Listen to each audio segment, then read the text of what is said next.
Hello friends, musical theory அப்படின்றதுனா என்ன அப்படின்றது இன்றைக்கி பார்க்கலாம். யூஸ்வலாக எல்லாருக்குமே மியூசிக் கற்றுக்கணும் அல்லது மியூசிக் கேட்போம், சாங்ஸ் எல்லாம் நிறைய கேட்போம், மியூசிக் வாசிக்கணும்னு கூட ஆசைப்பட்டிருப்போம். பட் ஒரு இன்ஸ்ட்ருமெண்ட் வாங்க முடியாமல் இருக்கலாம், அல்லது ஒரு கிளாஸ்க்கு போய் ஜாயின் பண்ண முடியாத நிறையா சிச்சுவேஷன்ஸ் இருக்கலாம்.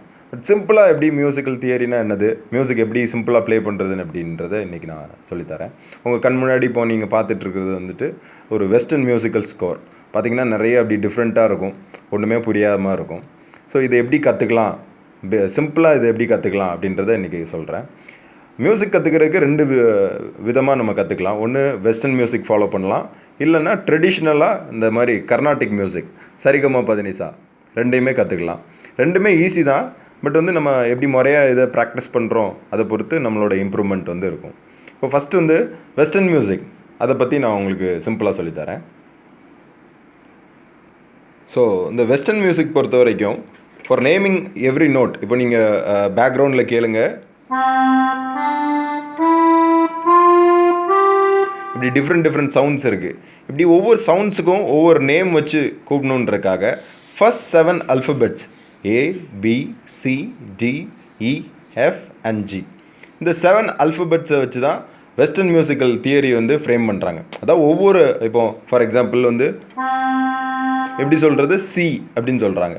ஒவ்வொரு பிச்சையும் நேம் பண்ணுறதுக்கு அவங்க இந்த மாதிரி நோட்ஸ் யூஸ் பண்ணுறாங்க. இது நம்ம கீபோர்டில், நம்ம இன்ஸ்ட்ருமெண்ட் வேறு வயலினோ இல்லை கிட்டாரோ இல்லாமல் கீ இன்ஸ்ட்ருமெண்ட் தான் ரொம்ப ஈஸியாக கற்றுக்கலாம். கீ இன்ஸ்ட்ருமெண்ட்டில் நம்ம கற்றுக்கிறோம் அப்படின்னா இந்த இதை எப்படி கண்டுபிடிக்கலாம், அந்த நோட்ஸ் எங்கே இருக்கும் அப்படின்னா, இப்போ சிம்பிளாக நீங்கள் பாருங்கள், அந்த கீ இன்ஸ்ட்ருமெண்ட் காமிக்கிறேன். இது ஒரு கீபோர்ட். ஸோ அந்த கீபோர்டில் 2 செட் ஆஃப் பிளாக் நோட்ஸ் இருக்கும், 3 செட் ஆஃப் பிளாக் நோட்ஸ் இருக்குது.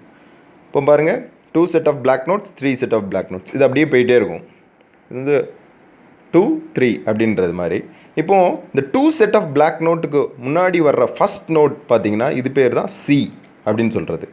ஸோ இந்த 2 செட் ஆஃப் பிளாக் நோட்டுக்கு முன்னாடி வர்ற ஃபஸ்ட் நோட் சி. நீங்கள் அப்போது கேட்கலாம், ஸோ அல்ஃபபெட்ஸில் ABCDEFG தானே இருக்குது, ஏன்னு தானே ஃபஸ்ட்டு ஸ்டார்டிங் நோட், ஏன் சி அப்படின்னா, இந்த வெஸ்டர்ன் மியூசிக் பொறுத்த வரைக்கும் எஸ்பெஷலி கீபோர்ட் இன்ஸ்ட்ருமெண்ட்டில் சி தான் ஃபஸ்ட் நோட்டாக ஃப்ரேம் பண்ணுறாங்க.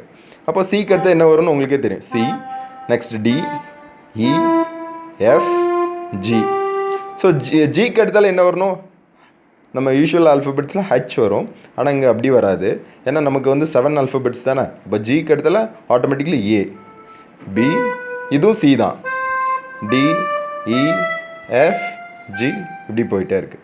இப்போது நெக்ஸ்ட்டு உங்களுக்கு ஒரு டவுட் வரலாம். இப்போ ஒயிட் கீஸ் எல்லாமே நம்ம படிச்சிட்டோம், பிளாக் கீக்கு என்ன அப்படின்றது இது நெக்ஸ்ட் வீடியோவில் நான் உங்களுக்கு சொல்லித்தரேன். ஸோ ஃபஸ்ட்டு இந்த வீடியோவில் நம்ம என்ன பார்த்துருக்குறோம் அப்படின்னா, இந்த டுட்டோரியலில் என்னெல்லாம் நோட்ஸ், ஒயிட் நோட்ஸ், அதோட நேம் அகைன் நான் சொல்கிறேன், C, G, E, F, G, A, B, again C.